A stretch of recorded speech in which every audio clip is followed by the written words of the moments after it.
Good morning everyone, स्वागत है आप सभी का विजडम एजुकेशन पे। सबसे पहले हमारे चैनल पे नए हैं तो सब्सक्राइब कर दें, पुराने हैं तो लाइक कर दें, शेयर करें। कोई क्वेश्चन पूछना है कमेंट सेक्शन में क्वेश्चन पूछ सकते हैं। तो आज 4 जुलाई 2020 है। दैनिक जागरण के राष्ट्रीय संस्करण का कंप्लीट न्यूज़ एनालिसिस करेंगे आपके साथ। चलिए स्टार्ट करते हैं। सबसे पहला न्यूज़ जो है कि 15 अगस्त को कोरोना वायरस की स्वदेशी वैक्सीन लॉन्च करने की तैयारी। सरकार तैयारी कर रही है। 15 अगस्त तक जो है, जो हमारे देश की स्वतंत्रता दिवस होता है, उस समय तक सरकार वैक्सीन लॉन्च कर देगी, इसकी तैयारी हो रही है। तो सबसे पहले ये संस्था के बारे में आपको जानकारी होना चाहिए। देखो, अभी कोरोना वायरस के समय में ये संस्था काफ़ी इम्पोर्टेंट संस्था है, जिसका नाम है NIV, national institute of virology, जो पुणे में स्थित है। बस आप वनडे एग्जाम में या स्टेट PCS में भी पूछा जा सकता है, तो आप याद रख लेना, नेशनल इंस्टीट्यूट ऑफ वायरोलॉजी यानी वायरस को लेकर के रिसर्च कहाँ होता है, तो पुणे में होता है, NIV, राइट। अब देखो, जो वैक्सीन है उस वैक्सीन का नाम जो है, ये भी थोड़ा सा याद रख लेना, कोवैक्सीन नाम दिया हुआ, COVAXIN, कोवैक्सीन इस वैक्सीन का नाम दिया है, जो हैदराबाद बेस्ड, यानी हैदराबाद में एक संस्था है, हैदराबाद में एक इंस्टीट्यूट है, जिसका नाम है Bharat biotech India limited. Bharat biotech India limited जो है ये वैक्सीन डेवलप कर रही है, जिसका नाम है कोवैक्सीन। और इसे जो है drug controller general of India की मंजूरी ऑलरेडी मिल चुकी है। 29 जून को ही इसकी मंजूरी मिल चुकी थी, फेज़ 1 और फेज़ 2 ट्रायल को। और उम्मीद करते हैं ये दोनों ट्रायल होने के बाद 15 अगस्त तक ये वैक्सीन हो जाएगी, मार्केट में आ जाएगी। और अगर ऐसा होता है तो विश्व के लिए एक अच्छा संदेश भारत की तरफ से जाएगा, और भारत जो है इस वैक्सीन का निर्यात भी कर सकता है, राइट। तो इसका नाम याद रख लेना, कोवैक्सीन।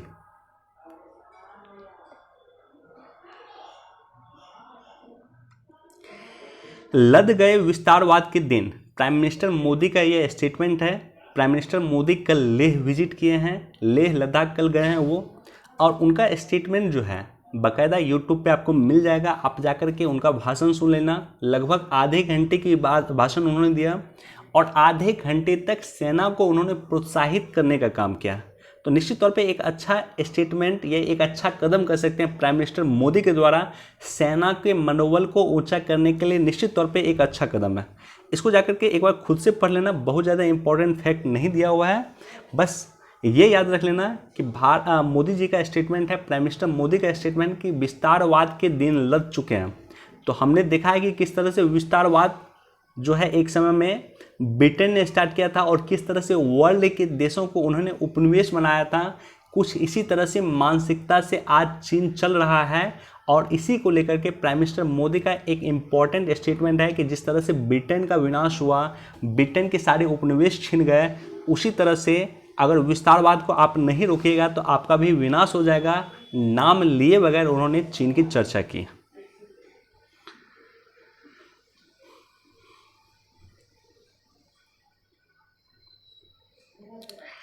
ये पेपर जो है, ये जो पेपर मैं डिस्कस कर रहा हूँ दैनिक जागरण के राष्ट्रीय संस्करण, ये आपको हमारे टेलीग्राम चैनल पे मिल जाएगा। अगर आप दिल्ली में रहते हैं तो आपको ये पेपर अवेलेबल हो जाएगा, राइट। ये पेपर आप वहाँ पे हार्ड कॉपी वहाँ पे पढ़ सकते हैं। लेकिन आप दिल्ली से बाहर हो तो ये पेपर आपको मिलेगा नहीं। ऐसी कंडीशन में हमारे टेलीग्राम चैनल जाकर ज्वाइन कर लेना, और वहाँ पर ये पेपर आपको मिल जाएगा। एटलीस्ट जो टॉपिक मैं आपके साथ डिस्कस करता हूँ, उस टॉपिक को निश्चित तौर पे जाकर के पढ़ लेना। टेलीग्राम चैनल पे पेपर मिल जाएगा। जिस टॉपिक की मैं चर्चा करता हूँ उसको जाकर के पढ़ना ज़रूरी है, राइट। तो डिस्कशन मैं करता हूँ ज़रूर, लेकिन आपके लिए पढ़ना उसको अधिक इम्पॉर्टेंट है।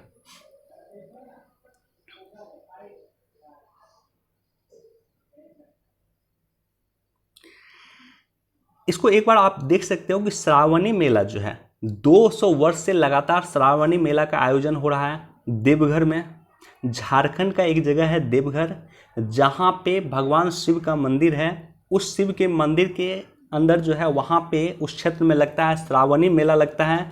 सावन में बहुत सारे लोग, हजारों और लाखों की तादाद में लोग बिहार से, यूपी से, और कह सकते हो झारखंड से वहाँ पे जाते हैं भगवान शिव की आराधना के लिए, पूजा के लिए। 105 किलोमीटर लोग पैदल चल के जाते हैं और इसका आयोजन इस बार नहीं होगा। कोरोना को लेकर के पिछले 2 वर्ष से जो लगातार आयोजन हो रहा था, 200 वर्ष से, सॉरी, पिछले 200 वर्ष से जो लगातार आयोजन हो रहा था, इस बार आयोजन नहीं होगा।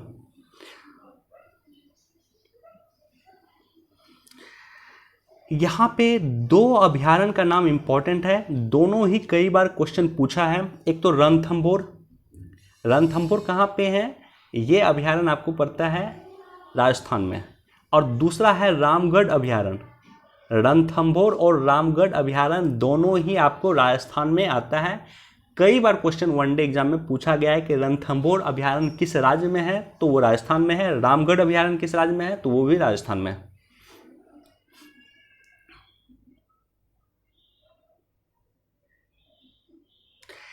देखो, मैंने कुछ समय पहले आपसे डिस्कस भी किया था कि जो चीन का ऐप है जिसका नाम है टिकटॉक, तो आप लोग में जो भी लोग टिकटॉक यूज करते थे, अब टिकटॉक इंडिया में बैन हो चुका है, अब आप इसको यूज नहीं कर सकते हैं। तो टिकटॉक के तरह एक फीचर आया है चिंगारी ऐप का। तो जो लोग भी यहाँ पे टिकटॉक यूज करते थे पहले, अब चिंगारी ऐप जाके यूज कर सकते हैं। और गूगल प्ले स्टोर पे 1 करोड़ से अधिक डाउनलोड इसको किया जा चुका है महज कुछ दिन के भीतर, जब हमने टिकटॉक को बैन किया। तो इस तरह से जो हमारा राष्ट्रीय ऐप है, हमारे देश का ऐप है, उसको आगे बढ़ावा देने की आवश्यकता है।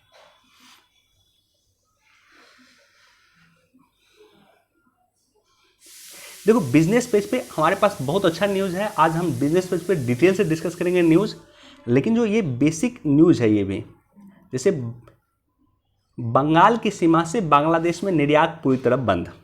अब देखो हुआ क्या है कि एक पेट्रापोल सीमा है भारत और बांग्लादेश के बीच में, बंगाल में, पश्चिम बंगाल में एक सीमा नाम है जिसका पेट्रापोल सीमा जिसका नाम है। और वहाँ से क्या होता है कि भारत से चीज़ें चीन को बांग्लादेश को जो है निर्यात होती हैं, और बांग्लादेश से भी सामान इंडिया को निर्यात होता है। तो भारत ने जो है अभी निर्यात की अनुमति दी है कि बांग्लादेश में आप निर्यात कर सकते हैं, लेकिन भारत ने यह अनुमति नहीं दिया है कि बांग्लादेश के वस्तु का भी भारत में आयात किया जा सकता है। राइट, भारत ने अपने जो एक्सपोर्टर हैं उसको कहा कि आप एक्सपोर्ट कर सकते हैं, लेकिन इंपोर्ट की अनुमति अभी नहीं दी है। तो ऐसी कंडीशन में वहाँ पे विरोध कर रहे हैं बांग्लादेश के लोग, और कर रहे हैं कि हम आपका माल तभी हम अपने क्षेत्र में मंगाएंगे जब हमारे जो माल हैं, हमारी जो चीज़ें हैं, आप अपने क्षेत्र में जाने दें।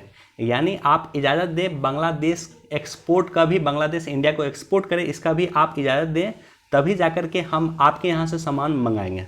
राइट, तो थोड़ा सा बेसिक इन्फॉर्मेशन है, थोड़ा जानकारी आपको होना चाहिए। और पेट्रा, इसका जानकारी आपको होना चाहिए, पेट्रापोल सीमा।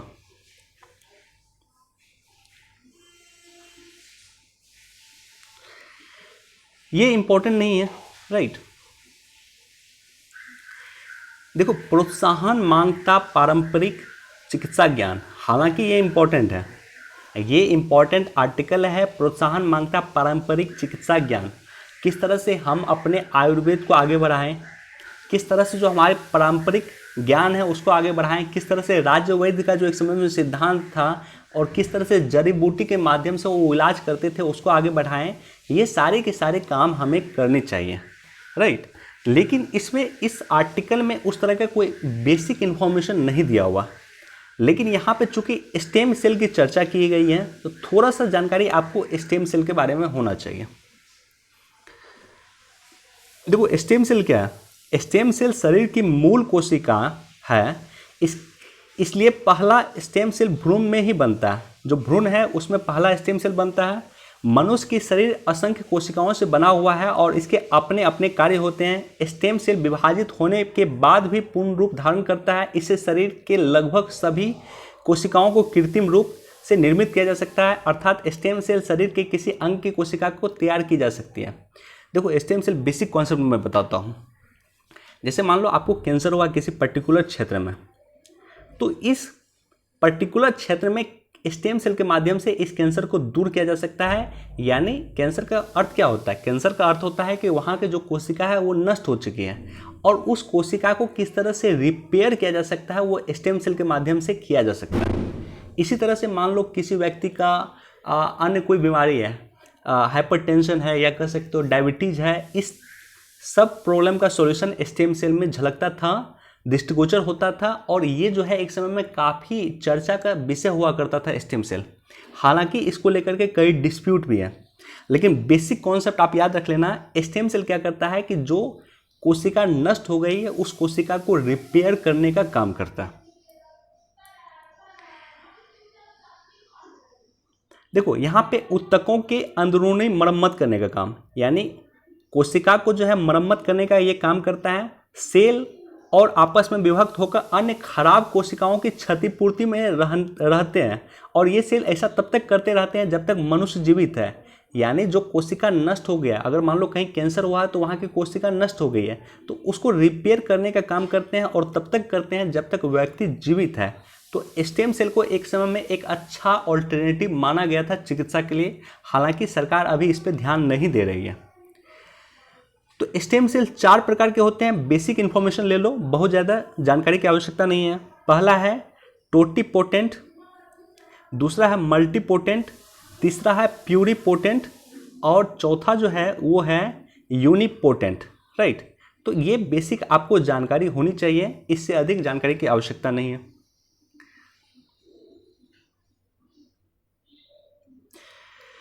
ओके, हमारे पास जो डिस्कशन के लिए इम्पॉर्टेंट आर्टिकल है वो यह है कि आर्थिक मोर्चे पे चीन से निपटने की तैयारी। कुछ इम्पॉर्टेंट चर्चा इन्होंने किया है, और ख़ास करके जो मेन चर्चा हम चीन के लिए करेंगे वो एडिटोरियल पेज पे नहीं आज करेंगे बिजनेस पेज पे। राइट, बिजनेस पेज पे कुछ अच्छा और इंफॉर्मेटिव न्यूज़ दिया हुआ, उसको लेकर के हम चर्चा करेंगे कि चीन को लेकर के किस तरह से सरकार इनकाउंटर कर रही है। यहाँ पे इस आर्टिकल में भी राइटर का कुछ अपना पॉइंट ऑफ व्यू है कि किस तरह से भारत चीन से निपटने की रणनीति तैयार कर रहा है।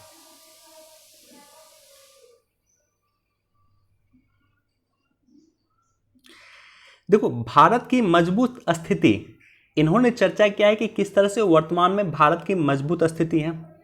तो पहला पॉइंट इन्होंने कहा है कि कोविड-19 को लेकर के, ये जो कोरोना वायरस की समस्या है, इसको लेकर के विश्व का दृष्टिकोण चीन के लिए बदला है, क्योंकि चीन के वुहान से ही इस वायरस का जनरेशन हुआ था, और चीन ने चूंकि डाटा छुपाने का काम किया है, और यही कारण है कि ये वायरस पूरा विश्व में स्प्रेड हुआ, पूरा विश्व में फैला। अगर चीन सही समय पे WHO को इन्फॉर्म कर देता तो ये वायरस इस तरह से खतरनाक स्थिति में नहीं फैलता। ऐसी कंडीशन में जो USA हैं, कनाडा हो गया, ऑस्ट्रेलिया हो गया, न्यूजीलैंड हो गया, जापान हो गया, यूरोपीय यूनियन हो गया, अन्य देश विकल्प तलाश रहे हैं कि जो सामान हम चीन से मंगा रहे हैं वो सामान किसी अन्य देश से मंगाएं, और यहाँ पे इनकी जो विकल्प है वो भारत पे जाकर के सिमटती है। भारत इन्हें चीन का विकल्प दिखता है। भारत में मैन्युफैक्चरिंग के लेकर के कह सकते हैं कि एक हब तैयार हो सकता है। भारत विश्व का मैन्युफैक्चरिंग हब हो सकता है, जिस तरह से वर्तमान में चीन है। राइट, तो कोविड को लेकर के इन देशों की मानसिकता चीन के प्रति चेंज हो रही है। दूसरा यह है कि भारत का विदेशी मुद्रा भंडार अप्रत्याशित तौर पे बढ़ा है। पहली बार भारत का विदेशी मुद्रा भंडार $500 को क्रॉस किया है। निश्चित तौर पे एक सकारात्मक कदम है भारत के लिए, और भारत एक मजबूत स्थिति का द्योतक है। अगला पॉइंट इन्होंने चर्चा किया है कि WTO ने नए फैसला के तहत यूरोपीय यूनियन समेत कई देश एंटी डंपिंग ड्यूटी लगाने पे चर्चा कर रही है। देखो, हुआ क्या था कि 16 जून को WTO ने एक डिसीजन सुनाया, और ये विवाद था यूरोपीय यूनियन वर्सेस चाइना की। क्या विवाद था कि चाइना जो है मांग कर रहा था कि उन्हें मार्केट इकोनॉमी का दर्जा दिया जाए। यूरोपीय यूनियन कह रहा था कि चूंकि आपकी इकोनॉमी बहुत बड़ी है, हम आपको मार्केट इकोनॉमी का दर्जा नहीं दे सकते हैं। देखो, चीन जो है विश्व की दूसरी सबसे बड़ी अर्थव्यवस्था है। चीन वर्ल्ड की सेकेंड सबसे बड़ी अर्थव्यवस्था है इन टर्म्स ऑफ GDP। बावजूद इसके चीन विकसित देशों की कैटेगरी में नहीं आता है, विकासशील देशों की कैटेगरी में आता है। इसी तरह से भारत विश्व की 5वीं सबसे बड़ी अर्थव्यवस्था है, बावजूद इसके भारत विकसित देशों की कैटेगरी में नहीं, विकासशील देशों की कैटेगरी में आता है। तो ऐसी कंडीशन में ये मार्केट इकोनॉमी का दर्जा चाह रहे थे चीन। मार्केट इकोनॉमी का दर्जा मतलब कि चीन की वस्तु पे एंटी डंपिंग ड्यूटी नहीं लगा सकती है यूरोपीय यूनियन, लेकिन फाइनली मार्केट इकोनॉमी का दर्जा नहीं मिला है। WTO ने स्पष्ट तौर पे कहा कि चीन आपको मार्केट इकोनॉमी का दर्जा नहीं दिया जाएगा।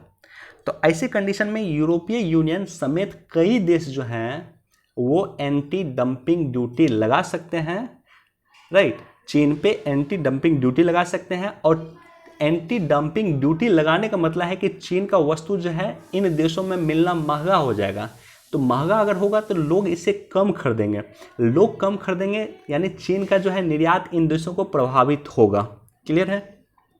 और निश्चित तौर पे ये भारत के लिए एक अच्छा स्थिति या मजबूत स्थिति है। 2019 में व्यापार घाटा घटा है। चीन के साथ जो हमारा ट्रेड डेफिसिट है लगभग 50 से 55 बिलियन डॉलर का है, वो घटा है 2019 में। 18 में भी घटना शुरू किया, 19 में घटा निश्चित तौर पे। और अभी वर्तमान में जिस तरह से गलवान घाटी का डिस्प्यूट हुआ है उसके बाद 68% लोगों ने चीनी उत्पादन के बहिष्कार में लगे हुए हैं। उनका मानना है कि चीनी उत्पादन का बहिष्कार किया जाना चाहिए। और इसी के तहत हमने देखा है कि सरकार ने भी गोपनीयता के आधार पे, आई रिपीट, सरकार ने गोपनीयता के आधार पे आईटी एक्ट के क्लॉज 69A के तहत जो है 59 चीनी ऐप का बहिष्कार किया। आईटी एक्ट 2000 के क्लॉज 69A के तहत 59 चीनी ऐप का बहिष्कार किया है भारत ने।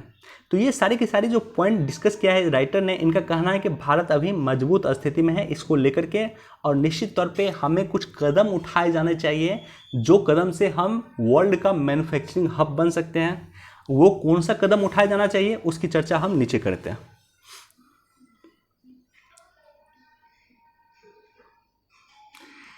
यहां पे जो न्यूज है, भारत के ढुलमुल रवैया के कारण चीन हड़पता गया बाजार। देखो यहां पे मैं जूम करके आपको दिखाता हूं।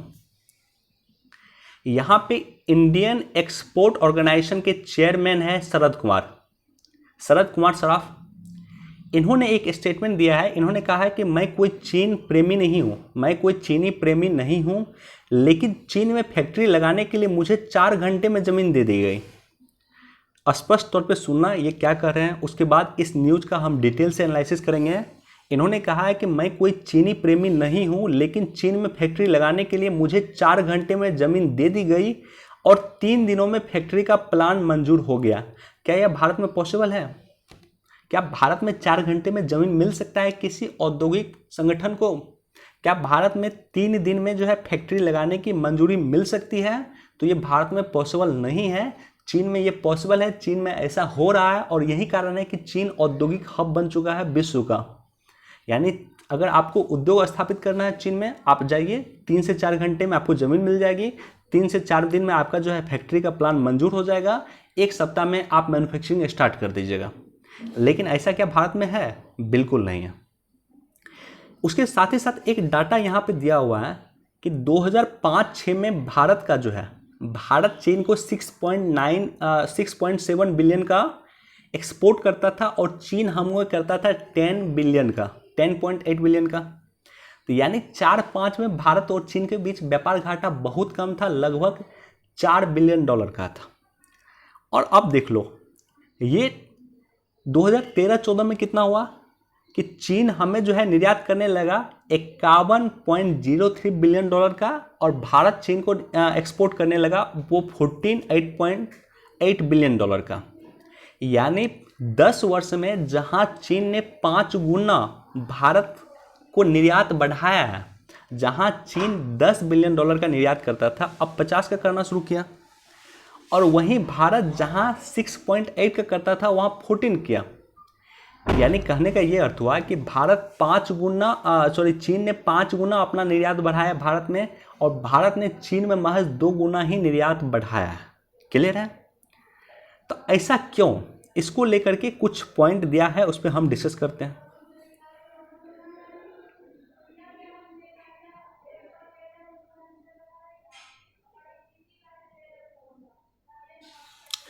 ओके, ऐसा क्यों, कुछ पॉइंट राइटर का दिया है। पहला पॉइंट उन्होंने ये बताया कि 2 दशक में, पिछले 2 दशक में यानी 2000 से लेकर के 2020 के आसपास तक एक दूरगामी नीति का अभाव रहा है। हम जो है लॉन्ग टर्म स्ट्रेटजी नहीं बना सके। खास करके मैन्युफैक्चरिंग को लेकर के और खास करके एक्सपोर्ट पॉलिसी को लेकर के। देखो इस पॉइंट को ध्यान से सुनना, ये आपको काम देगा और खास करके आपके सोचने का दायरा भी बढ़ा देगा। और इसको जाकर के पढ़ना भी खुद से आप कि 2 दशक में भारत ने कोई दूरगामी नीति का अभाव रहा, दूरगामी सोच का अभाव रहा, दूरगामी दृष्टिकोण का अभाव रहा और मैन्युफैक्चरिंग और निर्यात नीति का भारत में अभाव रहा है। यदि मान लो कि चीन से कोई सामान आता था तो हम क्या करते थे, उस पर एंटी डंपिंग ड्यूटी लगा देते थे या काउंटर वेलिंग ड्यूटी लगा देते थे। तो हमने उस चीज़ों को काउंटर वेलिंग ड्यूटी लगा दिया, हमने एंटी डंपिंग ड्यूटी लगा दिया, लेकिन उससे ज़्यादा कोई फर्क पड़ने वाला नहीं है। अंतोगत्वा आपको मैन्युफैक्चरिंग में जोर देना पड़ेगा, निर्यात में आपको जोर देना पड़ेगा, बढ़ावा देना पड़ेगा और इसका अभाव दृष्टिगोचर होता है भारत की पॉलिसी में। दूसरा है कि मैन्युफैक्चरिंग के लिए बुनियादी सुविधाओं की कमी है। यानी अगर मान लो कोई कंपनी मैन्युफैक्चरिंग करेगा तो कंपनी को क्या चाहिए, कंपनी को चाहिए ज़मीन सरकार दे नहीं रही है, कंपनी को चाहिए बिजली सरकार दे नहीं रही है, कंपनी को चाहिए इंफ्रास्ट्रक्चर यानी ट्रांसपोर्ट चाहिए, लॉजिस्टिक्स चाहिए, इसको सरकार दे नहीं रही है। तो मैन्युफैक्चरिंग को लेकर के जो है एक बुनियादी सुविधा जो है, इंफ्रास्ट्रक्चर जो है, किस तरह से अगर कोई कंपनी मैन्युफैक्चरिंग करती है, मान लो कोई कंपनी मोबाइल की कंपनी इंडिया में आती है और इंडिया में अगर मैन्युफैक्चरिंग करती है तो वो क्या चाहेगा कि उससे पोर्ट से, बंदरगाह से उसके डिस्टेंस कम हो और किस तरह से उसका सामान बंदरगाह में पहुंचे। तो ये सारी की सारी सुविधाओं का भारत में अभाव है और यही कारण है कि चीन डेवलप किया, इंडिया डेवलप नहीं किया। इंडिया ने मैन्युफैक्चरिंग के लिए जो बुनियादी सुविधा थी उसके किस तरह से दूर किया जाए, इस पर काम सरकार नहीं किया। उसके बाद एक अन्य पॉइंट है राइटर का कि टैरिफ पॉलिसी एफडीआई से लिंक नहीं है। देखो होता क्या है, जैसे मान लो कि हम चाहते हैं कि मोबाइल इंडस्ट्रीज पे हम जोर दें, हम चाहते हैं कि भारत की मोबाइल इंडस्ट्रीज को हम बढ़ाएं। एक एग्जांपल देता हूं मैं, अन्य एग्जांपल को भाई आप इस तरह से कोरिलेट कर सकते हैं, अन्य चीज़ों को आप इस तरह से कोरिलेट करेंगे। भारत चाहता है कि विश्व का मोबाइल मैन्युफैक्चर इंडिया बने, तो ऐसी कंडीशन में भारत सरकार क्या करेगी कि जो है टैरिफ जो है मोबाइल पे जो है टैरिफ, हाई टैरिफ लगा देगी। जैसे चीन एक मोबाइल मान लो चीन भेज रहा है इंडिया में 10,000 में, हम उस पर हाई टैरिफ लगा देंगे, 2 गुना 3 गुना टैरिफ लगा देंगे। 10,000 का मोबाइल प्रयास पता चलेगा कि इंडिया में बिक रहा है 50,000 में, और इंडिया में अगर 10,000 का मोबाइल 50,000 में बिक रहा है तो वो चीनी मोबाइल को इंडिया के लोग परचेज नहीं करेंगे, राइट। तो यानी हाई टैरिफ आप लगा दीजिए, यानी वो सामान परचेज नहीं करेगा। तो सवाल यह है कि उसका तब काउंटर क्या होगा, उसका काउंटर होगा कि वो क्षेत्र में एफडीआई अधिक से अधिक आएगा। यानी मान लो कि हम चीनी सामान का बहिष्कार कर रहे हैं, मोबाइल का बहिष्कार कर रहे हैं, तो मोबाइल पे टैरिफ अधिक से अधिक लगा दीजिए और एफडीआई को मंजूरी दे दीजिए, उस सेक्टर में एफडीआई कम कर दीजिए, एफडीआई को मंजूरी दे दीजिए, एफडीआई नीति में ढील दे दीजिए कि आप विदेशी कंपनी आप आइए हमारे यहाँ मोबाइल मैन्युफैक्चर कीजिए, राइट। तो ये पॉलिसी का भारत में अभाव रहा है और यही कारण है कि अभी चीन आगे बढ़ गया है हमसे और चीन में इस तरह की पॉलिसी अपनाई गई है। मान लो चीन में किसी सेक्टर में चीन को आगे बढ़ना था तो उन्होंने उस सेक्टर में एफडीआई पॉलिसी को ढील दिया और साथ ही साथ टैरिफ को, उस क्षेत्र के टैरिफ को जो है हाई कर दिया। यानी विदेशी कंपनी चीन में वो सामान को निर्यात नहीं कर पा रहे थे, जबकि विदेशी कंपनी जो एफडीआई करना चाहते थे, जो उस देश में जाकर उस सामान को मैन्युफैक्चर करना चाहते थे, वो उन्होंने किया। और यही कारण है कि एप्पल का आप देख लो, एप्पल का मैन्युफैक्चरिंग कहाँ होता है, तो चीन में होता है। अमेरिका के बहुत सारी कंपनी का मैन्युफैक्चरिंग चीन में होता है, यही कारण है। लाल फीताशाही का हावी होना, लाल फीताशाही मतलब क्या होता है कि भारत के ब्यूरोक्रेटिक सिस्टम में एक खामी है जिसे लाल फीताशाही कहा गया। यानी मान लो कि एक कंपनी आई, उन्होंने एक फाइल दिया कि हमारे फाइल को क्लियर कीजिए, हम आपके यहाँ मैन्युफैक्चरिंग करना चाहते हैं। पता चला कि वो फाइल जो है दूसरे टेबल पे गया, तीसरे टेबल पे गया, चौथे टेबल पे गया, पता चला 1 साल से वो फाइल अटका हुआ है। इसी को कहा गया लाल फीताशाही। इसलिए मैंने पहले आपको शरद कुमार का स्टेटमेंट दिखा दिया कि चीन में 4 घंटे में उनको ज़मीन मिल गया और 3 दिन में उसको जो है सारा का सारा क्लियरेंस मिल गया। भारत में लगभग सालों लग जाते हैं क्लियरेंस को लेकर के। साथ ही साथ करेंसी का कमज़ोर होना, किस तरह से हमारा जो रुपया है वो डॉलर के मुकाबले लगातार नीचे जा रही है, और यह भी एक कारण है मैन्युफैक्चरिंग के स्लो होने का। साथ ही साथ एक अन्य पॉइंट है कि चीन के साथ सामरिक रिश्ते जो हैं, हमारे जो रिलेशन है चीन के साथ, वो रिलेशन भले ही किसी भी तरह का रिलेशन हो, राइट, रिलेशन में स्टेबिलिटी किसी तरह का हो, लेकिन उसका व्यापार पे कभी असर नहीं हुआ। हमने हमेशा देखा है कि भारत और चीन के बीच में डोकलाम विवाद भी हुआ, उस समय भी व्यापार को लेकर के नरमी रही थी। अभी वर्तमान में पहली बार इस तरह से दिख रहा है कि भारत सरकार चीन के व्यापार को लेकर के सजग हुई है और चीन पर काउंटर ड्यूटी लगा रही है। 59 चीन ऐपों का बहिष्कार भारत सरकार ने किया है, इसको बैन करने का काम किया है। इस तरह की नीति पहले कभी सरकार ने नहीं लगाया, भले ही चीन और इंडिया के बीच में कितना भी टेंशन था, लेकिन चीन का वस्तु इंडिया आता था लगातार। इसके बाद एक और पॉइंट की डिस्कस किया गया है कि दवा कंपनी को पर्याप्त बिजली ना मिल पाना, राइट, और श्रम कानून का प्रतिस्पर्धी ना होना। जो हमारे यहाँ श्रम कानून है, लेबर लॉ है, वो प्रतिस्पर्धी नहीं है, कॉम्पिटेंट नहीं है, उसमें किस तरह से मैन्युफैक्चरिंग को बढ़ाया जाए इसका चर्चा नहीं किया गया, राइट। तो ये सारे के सारे वो काम हैं, वो किए जाने की आवश्यकता है, ताकि भारत जो है मैन्युफैक्चरिंग सेक्टर में चीन को पीछे छोड़ के एक हब बन सके। कुछ नए पॉइंट थे जिसका डिस्कस हमने आपके साथ किया।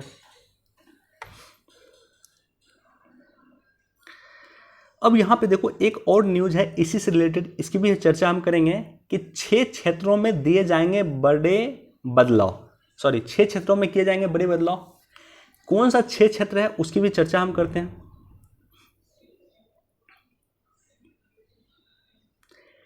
देखो सबसे पहले तो ये संस्था के बारे में आपको जानकारी होना चाहिए। ये संस्था है DPIIT, इसे अंग्रेजी में कहा जाता है department for promotion of industries and internal trade. Industries और इंटरनल ट्रेड को किस तरह से बढ़ावा दिया जाए उसको लेकर के ये संस्था बनी है, और ये संस्था आता है मिनिस्ट्री ऑफ कॉमर्स के अधीन। काफ़ी इंपॉर्टेंट संस्था है, इसका आप जाकर वेबसाइट भी चेक कर लेना। बहुत सारे प्रोग्राम ये इंडिया में एग्जीक्यूट करने का काम करती है। मिनिस्ट्री ऑफ कॉमर्स के अधीन आता है, यानी वाणिज्य मंत्रालय के तहत ही आता है। इन्होंने 6 सेक्टर में सुधार की चर्चा की है। इन्होंने कहा है कि भारत अगर आपको हब बनना है, चीन से आपको आगे बढ़ना है, मैन्युफैक्चरिंग आपको हब बनना है, तो आपको ये 6 सेक्टर में इंप्रूव करना होगा। पहला सेक्टर इन्होंने कहा है ईज ऑफ डूइंग बिजनेस।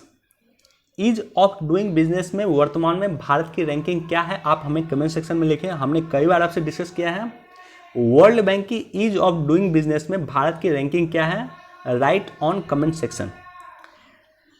तो यहाँ पे इन्होंने चर्चा किया है कि ईज ऑफ डूइंग बिजनेस को किस तरह से बढ़ावा दे सरकार, कुछ पॉइंट की बात की गई है। पहला तो उन्होंने कहा कि फिजिकल प्रोसेसिंग की जगह डिजिटल प्रोसेसिंग होगा, यानी जो आप कागज़ आगे बढ़ाते थे, वहाँ से पता चलता था, फाइल आगे बढ़ता था, वहाँ से आगे बढ़ता था, अब ये फाइल सिस्टम को समाप्त करके कोशिश करेगी सरकार की डिजिटल प्रोसेसिंग को सरकार आगे बढ़ावा दे, राइट। यानी जो भी काम होगा वो डिजिटल माध्यम से होगा, डिजिटल माध्यम से उसको सॉल्व करने का कोशिश किया जाएगा। ऑनलाइन आप आवेदन दें और उसी आवेदन के आधार पे आपका फाइल सारा क्लियर हो सके।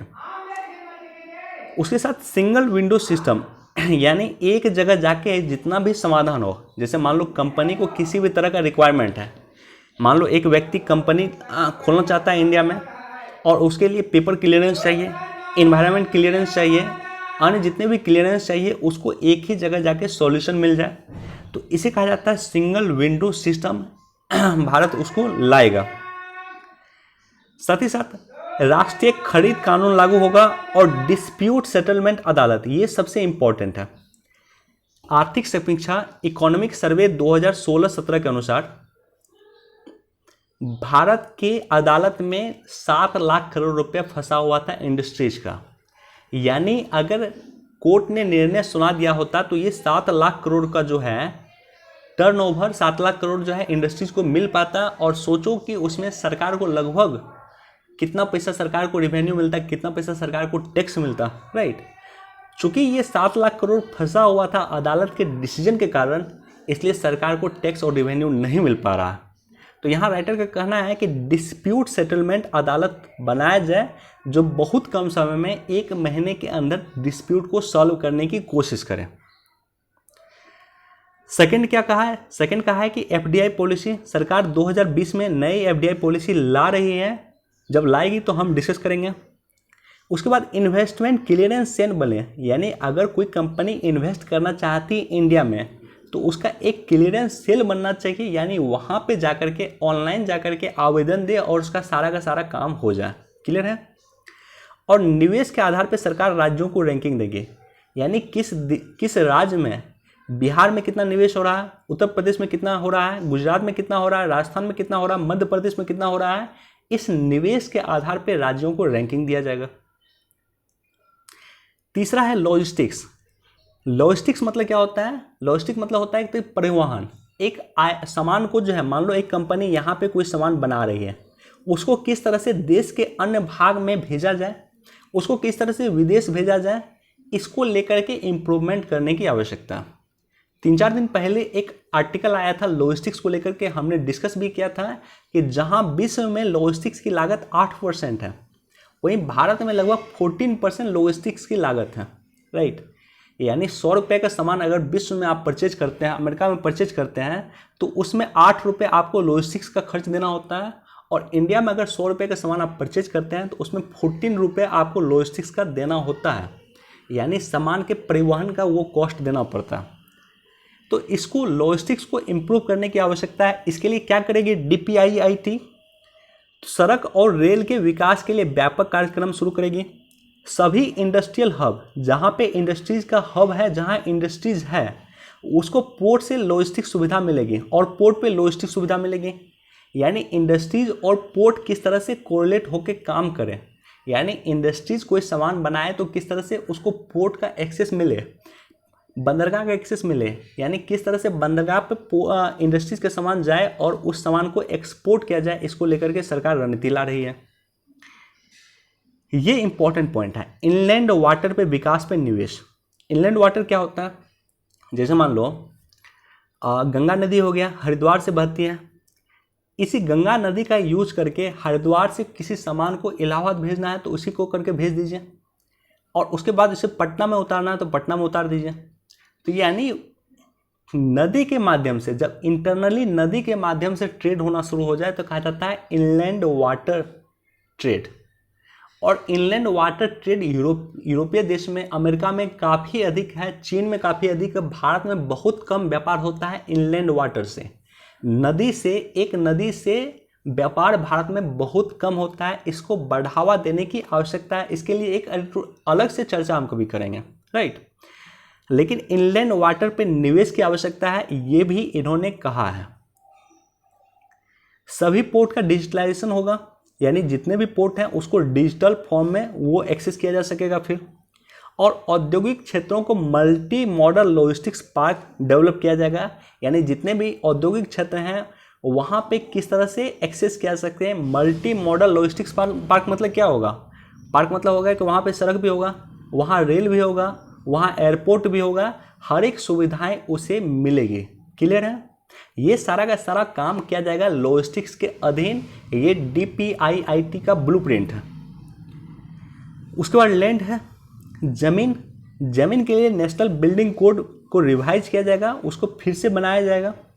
बेकार पड़ी जमीन, जितना भी भारत में बेकार पड़ी जमीन है जिसका कोई यूज नहीं हो रहा है, उसके लिए एक लैंड बैंक की स्थापना की जाएगी।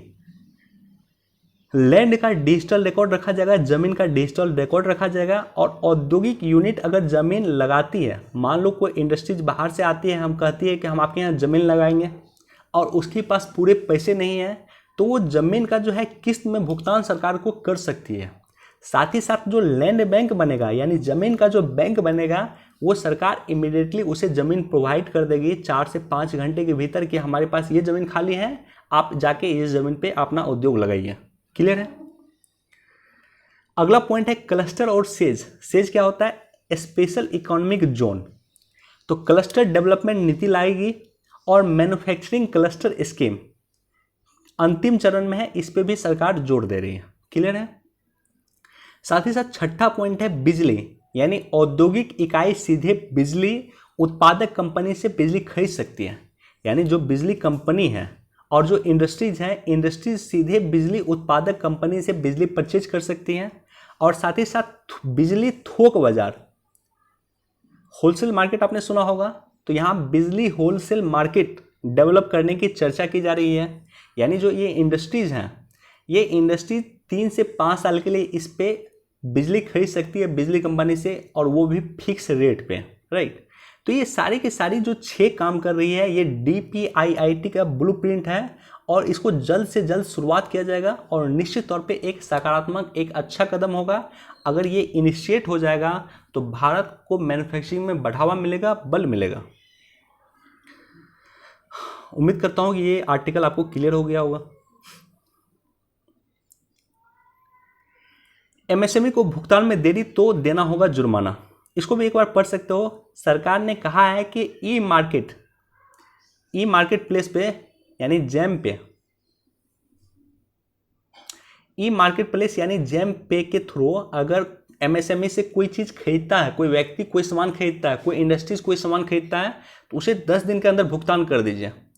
MSME से अगर कोई सामान आप परचेज करते हैं तो उसे 10 दिन के अंदर भुगतान कीजिए, अगर नहीं करेंगे तो आपको जुर्माना लगेगा। तो निश्चित तौर पे MSME को बढ़ावा देने के लिए एक अच्छा कदम है।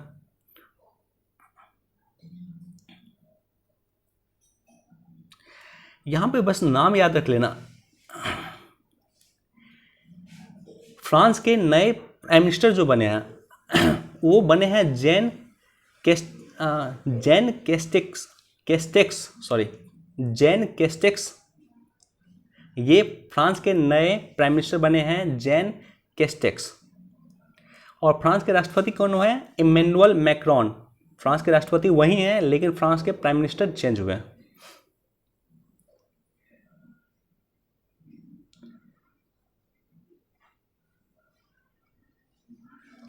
इसको एक बार आप पढ़ सकते हो, इसलिए पढ़ सकते हो कि केस स्टडी के तौर पे ये आपको जानना चाहिए। प्राइम मिनिस्टर मोदी ने मन की बात में जल संरक्षण के लिए इस गांव का जिक्र किया है, और ये गांव कौन सा है? हरियाणा के पलवल जिले का भिडुकी गांव है। और यहाँ की जो जल संरक्षण पॉलिसी है, लगातार UPSC क्वेश्चन पूछता है जल संरक्षण पॉलिसी को लेकर के, और यहाँ की जल संरक्षण पॉलिसी काफ़ी चर्चा में है, UPSC इस पर क्वेश्चन भी पूछता है। तो केस स्टडी के तौर पर आप इसको एक बार लिख सकते हो, जानकारी प्राप्त कर सकते हो। वैसे मैं इसका कटिंग भी अपने टेलीग्राम चैनल पे डाल दूंगा।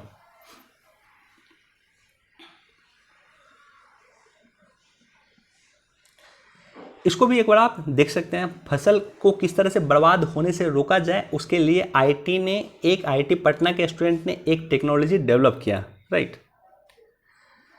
चलिए, आज हमारे पास इतना ही था। वीडियो को देखने के लिए बहुत बहुत धन्यवाद। Thank you so much. Please do like, share and subscribe. Thank you.